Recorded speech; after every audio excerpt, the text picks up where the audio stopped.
Hey HTC, welcome to Daily Devos. I'm Pastor George Beardsley, and today we're looking at Philippians chapter 1, verses 7 and 8. Let's read this passage together.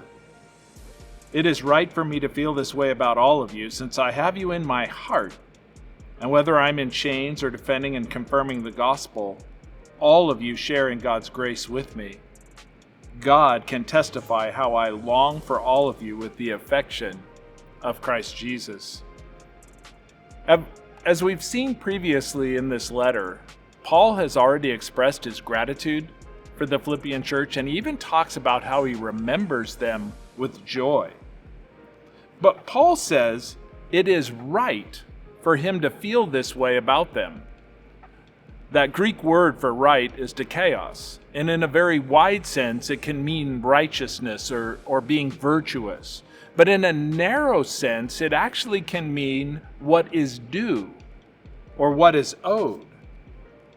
Paul is basically saying that his love and his affection for the Philippian church is basically what he owes them, what is due them. Now think about that for a moment. When would you say that a deep affection for another person or people in your life is owed? Is it maybe when you said, I do? You married that person, so obviously you are owed, or they are owed, a deep affection from you. Maybe it's because you gave birth to those people, because they're your kids. You owe them a deep affection and love. Or maybe, as often is the case, because those people have loved you or responded kindly to you or done something for you, then in that circumstance, you owe them deep affection. But Paul gives us this different insight as to why they are owed or due his affection. He says, quote, all of you share in God's grace with me.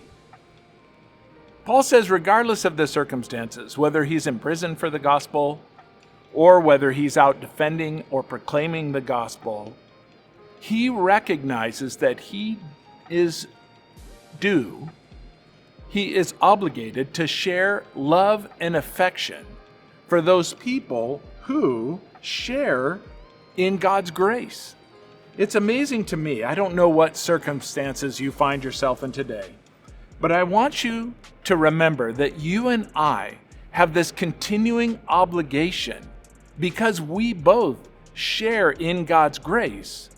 We have that continuing obligation to love one another. In fact, in his letter to the Roman church, Paul actually told them, make sure that you repay every debt. Let no debt remain unstanding, except for the continuing debt to love one another.